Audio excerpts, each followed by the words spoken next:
Nishat Sharmin jasmine জন্ম ও বেড়ে ওঠা নাটোর জেলার কসবা মালঞ্চি গ্রামে। চিকিৎসক বাবার স্বপ্ন ছিল তার ছোট কন্যা বড় হয়ে চিকিৎসক হবে, কিন্তু মায়ের মুখে ছড়া কবিতা শুনে ছোট্ট মনে ইচ্ছে, ইস, আমিও যদি এমন লিখতে পারতাম। কালো বর্ণের আলোর দুটি ঝিলমিল করত চোখ জুড়ে।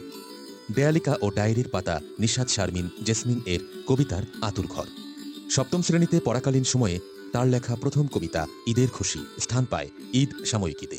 এরপর পড়াশোনার পাঠ শেষ করে সংসার জীবনের অমিয় প্রহর কাটে ঢাকার মতিঝিলে। তখন থেকে নিভৃত সাহিত্য চর্চা আরও বেগবান হয় তার বরের উদার আহ্বানে। সংসার আর সুন্দরের আরাধনা চলতে থাকে এক লয়ে। 2006 সালে নিশাতের জীবনে স্মরণীয় স্মৃতির শুভ উদ্বোধন ঘটে। চ্যানেল আয়ের হৃদয়ে মাটি ও মানুষ এর গবেষণামূলক নিবন্ধ সংকলন জনভাষ্যে ছাপার অক্ষরে নিজের নাম দেখে। এরপর 2013 সালে বিশ্ব সাহিত্য কেন্দ্রের আলোর স্কুলে যুক্ত হন তিনি। আলোকিত মানুষ আবদুল্লাহ আবু সাঈদের সান্নিধ্যে বিশ্বের বিভিন্ন বিষয়ে পঠন পাঠন শুরু করেন তিনি এবং বিশ্ব সাহিত্য কেন্দ্রের সার্বিক তত্ত্বাবধানে ও সহযোগিতায় নজরুলের ভক্তিমূলক গান নিয়ে গবেষণামূলক কাজ শুরু করেন। এ সময় প্রকাশ পায় তার মস্তিষ্কের সন্তান নজরুলের ভক্তিমূলক গানে ঈশ্বর প্রেমের স্বরূপ সন্ধান গবেষণা গ্রন্থ। বাংলা সাহিত্যের বিভিন্ন আঙ্গিকে তিনি লিখে চলেছেন। কবিতা, ছোট গল্প, অনুবাদ ও গবেষণামূলক প্রবন্ধ লিখতে বেশি স্বাচ্ছন্দ্য বোধ করেন।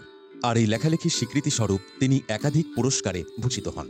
এর মধ্যে উল্লেখযোগ্য হল দৈনিক ঐশী বাংলা সাহিত্য সম্মাননা, জাতীয় সাহিত্য সম্মাননা, নেলসন ম্যান্ডেলা শান্তি পুরস্কার ও সম্মিলিত সাংস্কৃতিক পরিষদ আয়োজিত মাদার তেরেসা শান্তি পুরস্কার। এই লেখকের প্রিয় অনুষঙ্গ ভ্রমণ, বাগান করা, রান্না করা।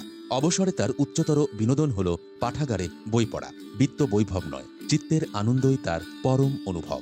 সন্তানবিহীন জীবনে মস্তিষ্কের সন্তানের লালন করে যাচ্ছেন তিনি। তার অনুপ্রেরণার অনুবিশ্ব ও আনন্দদায়িনী শক্তি হলেন তার জীবনসঙ্গী জিয়া হাসিম জেমি। সাহিত্যে বিশেষ অবদানের জন্য গুণী এই লেখক এবছর পাচ্ছেন ভারত বাংলাদেশ মৈত্রী পরিষদ কর্তৃক আন্তর্জাতিক মহাত্মা গান্ধী শান্তি পুরস্কার 2025।